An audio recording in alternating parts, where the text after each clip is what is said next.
الحمد لله الذي أنعم علينا بالإيمان والإسلام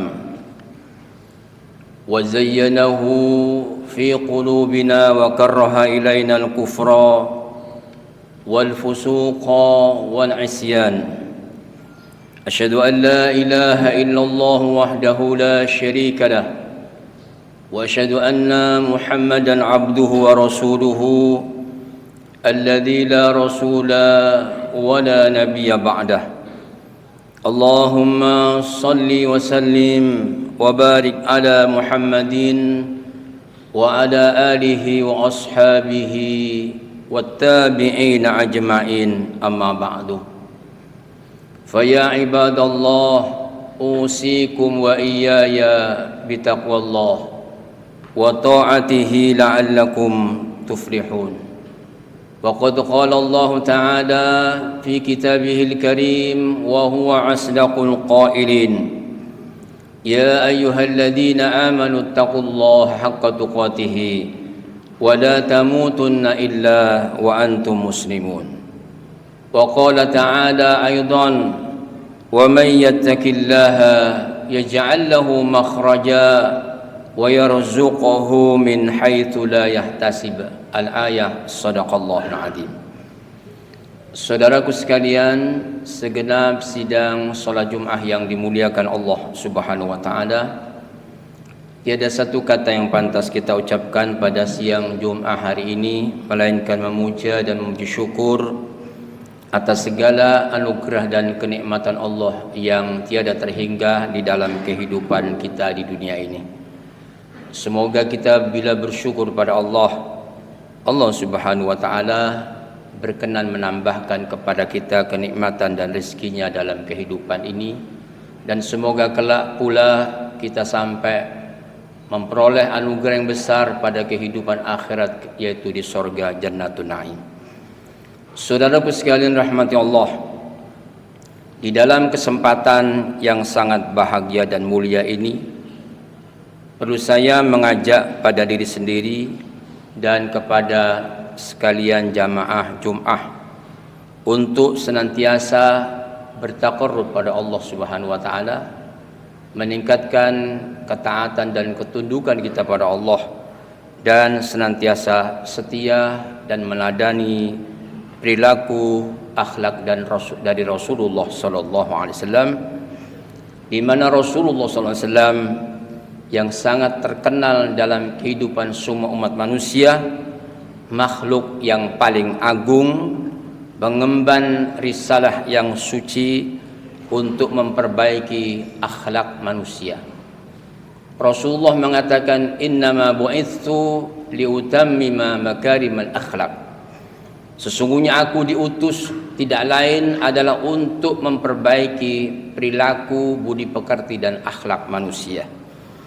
Salah satu poin yang penting dan bisa kita ambil contoh dari kehidupan dan teladan Rasulullah SAW, akhlak yang berkenaan dalam konteks kehidupan sosial masyarakat, memiliki relasi hubungan yang baik antar satu dengan yang lain. Beliau Rasulullah SAW tidak hanya orang yang gigih dalam memperjuangkan risalah dan syiar Islam, juga Rasulullah SAW menunjukkan perangai yang mulia di dalam berdakwah dan mengembangkan ajaran Allah, agama Islam ini.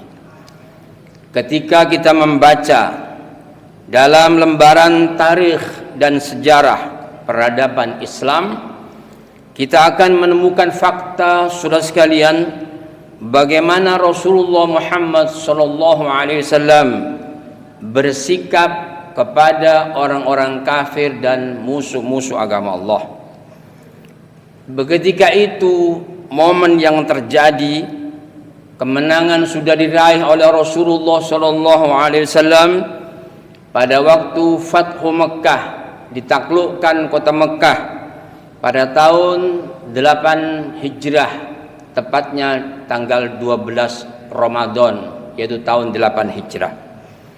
Kejadian itu bermula, saudara sekalian, saat kaum musyrikin, orang-orang Quraisy, merusak perjanjian damai, yaitu perjanjian Hudaybiyah yang dikenal dengan As-Sulhul Hudaybiyah. Hal ini menjadi penyebab dan mengundang 10.000 pasukan muslimin yang menyerbu kota Mekah. Bahkan ada pengamat yang menyebutkan itu sudah tertulis di dalam kitab Bible yang diversikan dalam bahasa Inggris. Itu disebutkan beliau Rasulullah datang dengan para sahabat Rasulullah SAW menaklukkan kota Mekah, yaitu he came from with 10,000 of sign. Dia Rasulullah menaklukkan kota Mekah dengan 10.000 orang-orang yang suci, yaitu para sahabat Rasulullah sallallahu alaihi wasallam. Saudara sekalian, seluruh kaum musyrikin saat itu dalam keadaan ketakutan, terutama pemimpin yang bernama Abu Sufyan. Dengan kekuatan pasukan muslimin, saudara sekalian, yang begitu banyak dan berkembang pesat, Abu Sufyan kala itu sebagai tokoh orang musyrik, orang kafir, saudara sekalian, sudah sadar betul mengalami kekalahan dengan kelompoknya itu, kekalahan yang ada di depan matanya. Bahkan reputasi dirinya sebagai pemimpin yang saat itu sangat disegani sudah mulai runtuh. Wibawanya sebagai jawara yang tanpa tanding itu sudah remuk. Saudara sekalian, apa yang terjadi kala itu yang dilakukan oleh Rasulullah SAW? Saudara sekalian, Rasulullah sebagai panutan kaum muslimin di seluruh dunia ini, Rasulullah bukanlah tipe yang suka marah dan pendendam.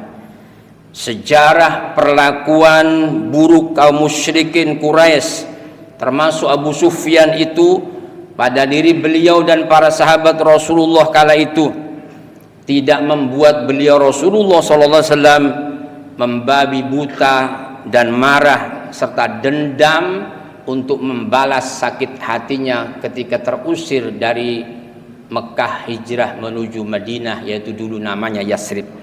Saudara sekalian rahmati Allah, di hadapan khalayak ramai pada saat itu, Rasulullah SAW masih memakai baju ihram untuk melakukan umrah, dan Rasulullah berhenti di daerah jalan namanya Ajiyat. Semua orang-orang kafir mengintip-ngintip dari rumah beliau, termasuk Abu Sufyan sebagai pemimpin orang musyrik.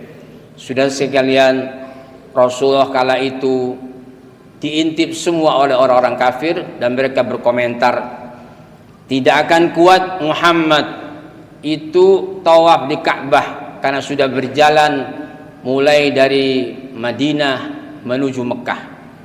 Maka Rasulullah SAW menampakkan kekuatannya dengan para sahabat, sehingga ketika itu tawaf lari-lari kecil itu oleh Rasulullah SAW di 3 putaran pertama itu agak dipercepat, khususnya bagi laki-laki. Itu disebut sebagai romal.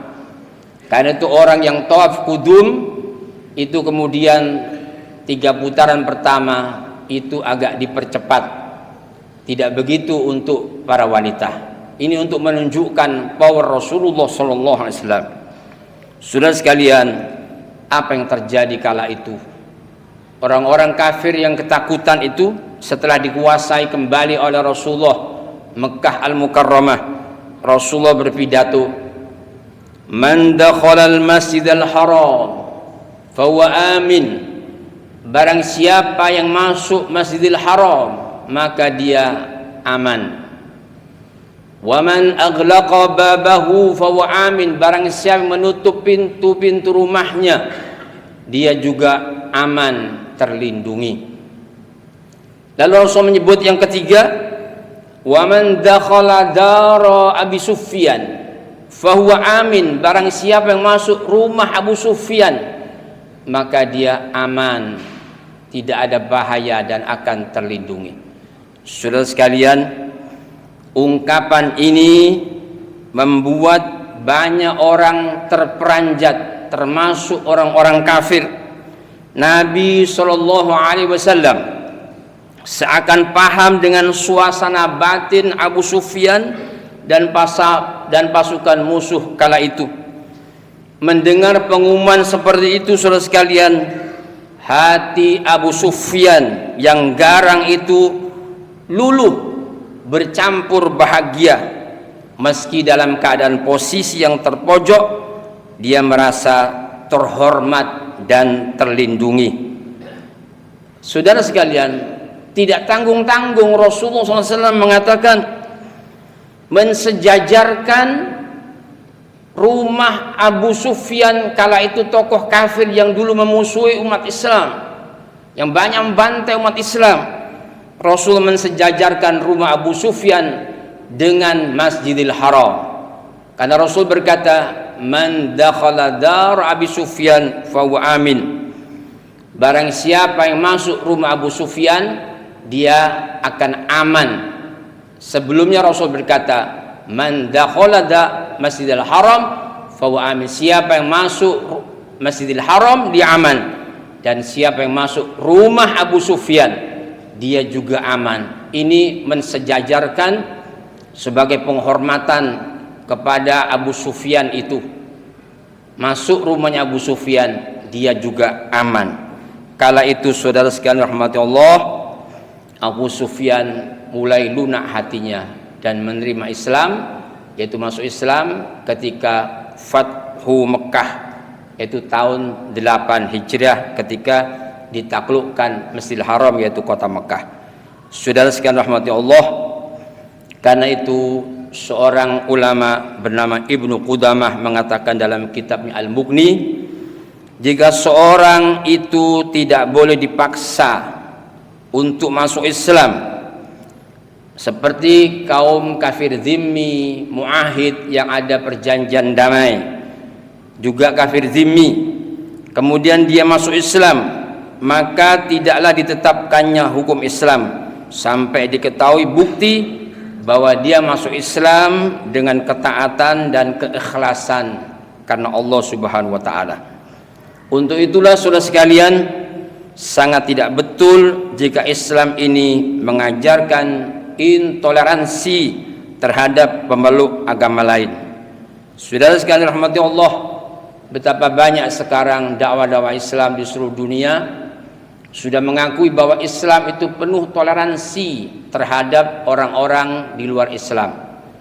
Kita menyaksikan ada Piala Dunia sepak bola saat itu di Qatar, banyak orang tertarik masuk Islam karena melihat langsung perilaku umat Islam yang meneladani Rasulullah SAW. Mungkin tidak seperti di negeri kita sendiri di Indonesia. Banyak yang menuduh umat Islam ini intoleran, bahkan ditakut-takuti, bahkan mengadakan monsterisasi tauhid la ilaha illallah. Kalau tegak la ilaha illallah, kalian akan dibunuh dan dipancung. Dan ini dicitrakan sebagai simbol radikalisme. Padahal saudara sekalian, seorang itu hidup dan mati di atas la ilaha illallah. Tapi sekarang itu di framing dengan framing yang jahat, dicitrakan sebagai simbol radikalisme yang harus ditiadakan dan dilawan. Ini termasuk dari kelompok orang-orang munafik dari kalangan umat Islam. Saudara sekalian rahmati Allah, padahal Rasulullah SAW sudah mengajarkan kepada kita akan toleransi yang benar dan rukun terhadap orang-orang di luar Islam. Saudara sekalian, ada beberapa yang ditunjukkan dalam syariat Islam dan dicontohkan oleh Rasulullah SAW teladan di dalam bertoleransi dan rukun dengan orang-orang di luar Islam. Pertama, saudara sekalian, toleransi Al-Quran terhadap keyakinan agama lain. Para ulama sering menyebutkan di ayat 136 dari surah Al-Baqarah, ini sebagai ayat toleransi. Kita akan sebutkan dalam ayat ini. Allah berfirman, "Qulu amanna billahi wa ma unzila ilaina wa ma unzila ila Ibrahim wa Ismaila wa Ishaq wa Yaqub wal asbat." Berkatalah kalian, kami telah beriman pada Allah dan beriman dengan apa yang telah diturunkan pada kami, dan beriman terhadap apa yang diturunkan kepada Nabiullah Ibrahim, Ismail, Ishaq, Yaqub dan keturunannya. Wa ma utiya Musa wa Isa, dan beriman kepada yang diturunkan kepada Musa dan diturunkan kepada Isa. Wa ma utiya nabiyyuna min rabbihim, dan apa yang diturunkan kepada para nabi dahulu kala dari Tuhan mereka.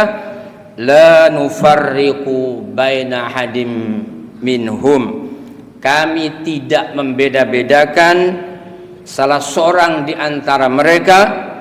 Wa nahnu lahu muslimun, karena kami ini adalah orang-orang muslim.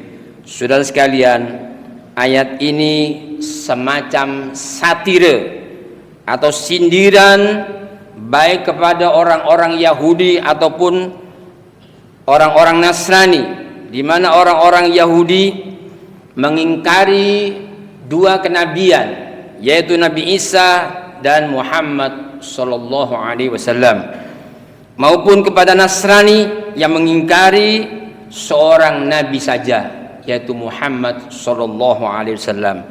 Sementara kami adalah umat Islam, tidak seperti kalian yang tidak toleransi satu atau dengan dua seorang rasul dan nabi. Kami iman kepada semuanya. Kalau kami beriman kepada Muhammad sallallahu alaihi wasallam tapi tidak beriman kepada Musa, maka kita disebut kafir. Begitu pula kalau kita iman kepada Rasulullah Muhammad sallallahu alaihi wasallam, tidak beriman kepada Isa sebagai utusan Allah, kita menjadi orang yang kafir. Karena itu saudara sekalian, ayat ini menurut para ulama adalah isi kandungannya tentang ayat yang begitu toleran terhadap orang lain. Beriman kepada semua para nabi dan rasul, khususnya Rasulullah Muhammad sallallahu alaihi wasallam. Saudara sekalian, ketika mereka memusuhi dan mengingkari kerasulan Muhammad sallallahu alaihi wasallam, justru Rasulullah sallallahu alaihi wasallam menyatakan keimanan kepada figur-figur mereka itu. Karena itu seorang pengamat, seorang tokoh mengatakan, sesuatu yang paling membuat musuh kalian itu marah adalah ketika kalian tidak memperlihatkan permusuhan kalian kepada mereka. Saudara sekalian rahmati Allah, Rasulullah Muhammad SAW adalah rahmatan lil alamin bagi seluruh makhluk Allah Subhanahu wa taala yang ada di muka bumi ini, termasuk khususnya umat manusia. Saudara sekalian, diceritakan itu ketika Rasulullah SAW memasuki Mekah pada hari penaklukan itu, yaitu Fathu Mekah, Nabi tidak melampiaskan dendam kepada orang-orang musyrik dan orang-orang kafir. Justru Rasulullah lapang dada dan kasih sayang pada mereka. Itulah yang ditunjukkan Rasulullah, kasih sayang dan toleransi. Rasulullah berkata, idhabu fa antum tulaqa, pergilah kalian kemana saja, kalian itu bebas di hadapan kami.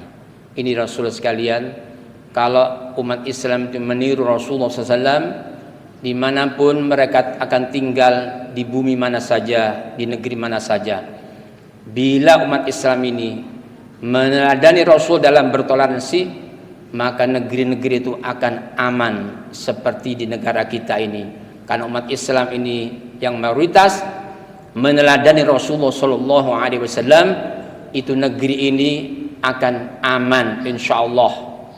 Karena itu jangan sekali-kali mengajari umat Islam itu toleransi dan rukun antar umat beragama, karena sudah dipraktekkan ratusan tahun di muka bumi negeri kita Indonesia ini. Saudara sekalian, yang sangat mengherankan adalah sebetulnya tidak ada hubungan keimanan seorang dengan perasaan benci itu. Mengapa demikian? Kita jadi heran menyaksikan Banyak orang yang merasa imannya itu meningkat, tapi kebenciannya turut meningkat pula terhadap orang-orang yang berbeda agama dan berbeda paham. Sudah sekalian, karena itu sekali lagi, la ikrah fiddin, tidak ada pemaksaan di dalam mengikuti agama Allah Subhanahu wa taala. Demikian saudara sekalian, semoga teladan Rasulullah SAW akan senantiasa kita ikuti di mana saja kita berada, dan di zaman kapanpun umat Islam akan membawa kedamaian, sehingga tidak perlu risau, tidak perlu takut dengan keberadaan umat Islam. Karena itu saudara sekalian, semoga tidak terjadi seperti di belahan bumi Islam yang lain, manakala umat Islam itu mayoritas, negara itu akan aman. Tapi jangan sampai terjadi seperti di India, kalau umat Islam itu minoritas, itu dihabisi oleh radikal-radikal itu. Bahkan juga kita lihat di Palestina, manakala umat Islam itu minoritas, itu dibantai saudara sekalian, dan tidak ada satupun yang menyebut pembantai-pembantai itu radikal dan teroris. Inilah kenyataan dalam kehidupan kita. Semoga Allah Subhanahu wa taala melindungi kita dalam kehidupan kita di mana saja umat Islam itu berada. Amin ya rabbal alamin. Aqulu qauli hadza astaghfirullahi wa lakum wa lisairil muslimin wal muslimat wastaghfiru innahu huwal ghafurur rahim. Alhamdulillah alladzi amarna bil ittihad wal i'tisam bihablillahil matin. Asyhadu an la ilaha illallah wahdahu la syarika lah. Asyhadu anna Muhammadan abduhu wa rasuluhu la nabiyya ba'dah. Allahumma salli wa sallim wa barik ala Muhammadin wa ala alihi wa ashabihi wattabi'in ajma'in, amma ba'du. Fa ya ibadallah ittaqullaha masata'tum wasari'u ila maghfirati rabbil alamin.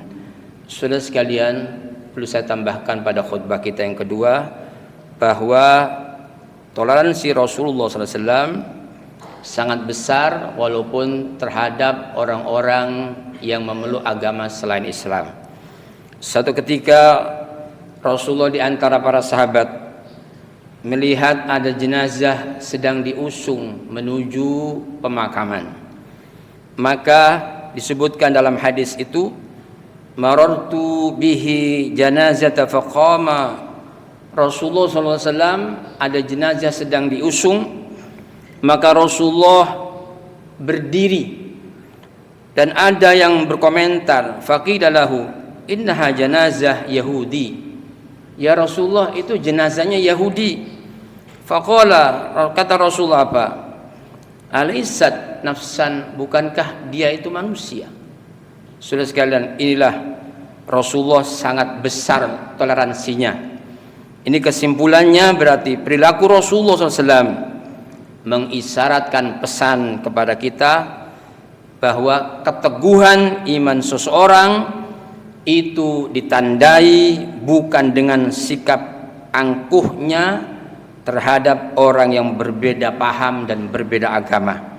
Sebaliknya, justru kuatnya keimanan seseorang itu dimantulkan dengan sikap tawadhu, hormat terhadap orang-orang di luar Islam. Karena itu saudara sekalian, sebelum orang-orang Yahudi itu melanggar piagam Madinah yang menyebabkan meletusnya konflik, kehidupan di Madinah itu adalah potret teladan dalam toleransi bernegara. Orang-orang musyrik, orang Muslim, Yahudi, dan minoritas Kristen pada saat itu hidup aman dan tentram dalam naungan piagam, yaitu perjanjian damai di Madinah. Meskipun kemudian beberapa suku Yahudi telah diperangi dan diusir sebab merusak perjanjian, namun suku Yahudi yang lain yang masih mau tunduk dengan perjanjian tersebut tetap dijamin keamanan oleh Rasulullah SAW. Dan ini saudara sekalian, oleh Nabi dipesan, ingatlah, man ada dimian, barang siapa menzalimi seorang muahid kafir yang menyetujui perjanjian damai, itu kata Rasulullah aku akan menjadi musuhnya pada hari kiamat. Ini dalam hadis Bukhari.